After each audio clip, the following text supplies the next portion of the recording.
তো বন্ধুরা, সবাইকে শুভ দুপুর। আর তো মাঠে চলে এসেছি অন্য দিনের মতো। তোমাদের সাথে একটা দারুণ জিনিস শেয়ার করছি, তোমরা দেখো সেটা, যে তোমরা কত কিছু মিস করো যারা শহর এলাকায় থাকো। তো দেখতে থাকো ভিডিওটা।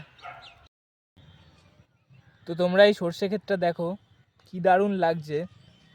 সব বাকি সর্ষে ক্ষেতগুলোতে এখন সব সর্ষে পাকার মতো হয়ে গেছে, সব শুকিয়ে যাচ্ছে, কিন্তু এই ক্ষেতটা কিন্তু এখন অনেক শেষের দিকে বসানো হয়েছে, তাই এখনো ফুল আছে। কি দারুণ লাগছে দেখো। আর উপরের এই আকাশটা একবার তোমরা শুধু দেখো, কি দারুণ লাগছে। তো এরকম প্রকৃতি কিন্তু খুব সুন্দর লাগে দেখতে, দারুণ লাগছে। তো তোমরাও এরকম এনজয় করো আমার সাথে এই ভিডিওর মাধ্যমে।